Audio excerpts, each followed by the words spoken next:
എനിക്ക് കുമിളിയിൽ നിന്ന് തക്ക സമയം വന്ന് ആരാധന പങ്കെടുക്കാൻ വലിയവനായ ദൈവം എനിക്ക് ആയുസ്സും ആരോഗ്യം തന്നു.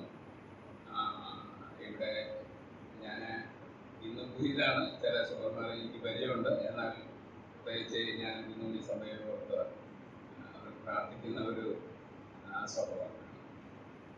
നമ്മൾ ആരാധനയ്ക്ക് നല്ലൊരു ചിന്ത കേട്ടു. എന്നാൽ എന്നെക്കൊണ്ട് പരിശുദ്ധാത്മാവ് എന്നെ നിർബന്ധിക്കുന്ന ഒന്ന് രണ്ട് വേദഭാഗമായി ചിന്തിച്ചുകൊണ്ട് നമുക്ക് അവരുടെ കഥ വായിക്കാമെന്ന് ഞാൻ ആഗ്രഹിക്കുന്നു.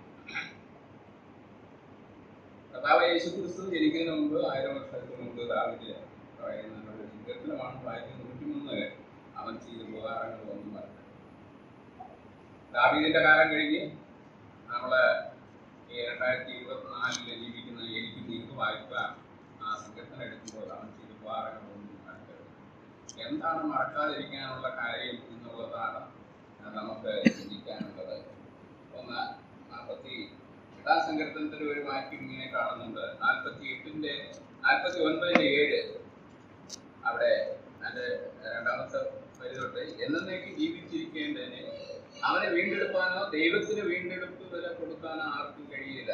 അവരുടെ പ്രാണന്റെ വീണ്ടെടുപ്പ് വിലയേറിയത് അത് ഒരു നാളും സാധിക്കില്ല. ദാവീദിന്റെ സങ്കീർത്തനത്തില് ഇത് നമ്മൾ ഓരോ പുത്രന്മാർ പറയുമ്പോൾ ഇത് ഇങ്ങനെയാണ് അവർ പറയുന്നത്.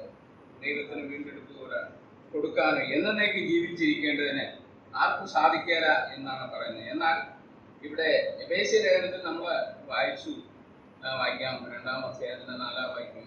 കരുണാസമ്പന്നനായ ദൈവമോ നമ്മെ സ്നേഹിച്ച മഹാസ്നേഹം നിമിത്തം അതിക്രമങ്ങളാൽ മരിച്ചവരായിരുന്ന നമ്മെ ക്രിസ്തുവിനോടുകൂടെ ജീവിപ്പിക്കും.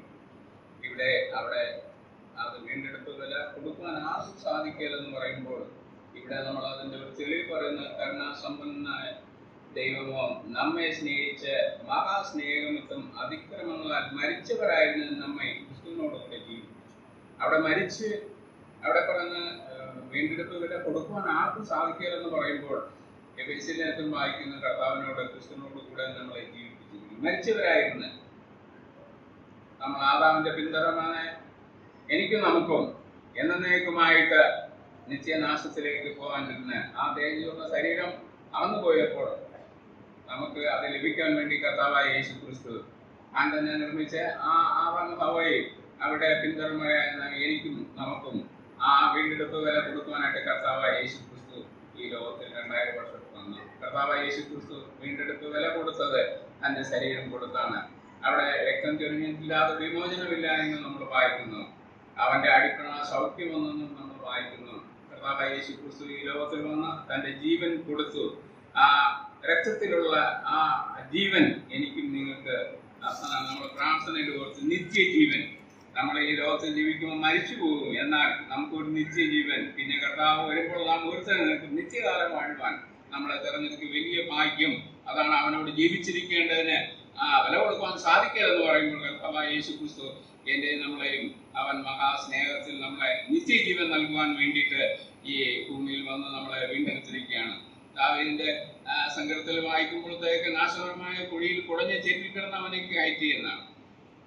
പിന്നീട് നമ്മൾ വായിക്കുമ്പോൾ ഒത്തിരി ഭാഗങ്ങൾ ആരാധനയ്ക്ക് ചിന്തയെ നമ്മൾ ചിന്തിച്ചിട്ടുള്ളത്. എന്നാൽ കർത്താവായ യേശു ക്രിസ്തു കൂടി നമുക്ക് ലഭിച്ച ആ നിത്യജീവൻ അതിന്റെ ഓർമ്മയ്ക്കാണ് മേശമേലിരിക്കുന്ന 49 ഭാഗത്തെ കാണുമ്പോൾ നമുക്ക് ചിന്തിക്കുവാൻ മാത്രം അതേയുള്ളൂ. കരുണാസമ്പന്നനായും നമ്മളെ സ്നേഹിച്ച ആ സ്നേഹം നമുക്ക് വർണ്ണിപ്പാൻ നാക്കുകൾ പോര. അതാണ് സങ്കീർത്തകൻ അവൻ ചെയ്ത ഉപകാരങ്ങളൊന്നും മറക്കരുത്. ആ സ്നേഹം നമുക്ക് മറക്കാതെ ഞാൻ ഇന്ന് നിങ്ങളോട് ഈ കർത്തമേശയിൽ പങ്കെടുക്കാൻ സന്തോഷമുണ്ടെന്ന് അറിയിച്ചുകൊണ്ട് എൻ്റെ വാക്കുകൾ വരും.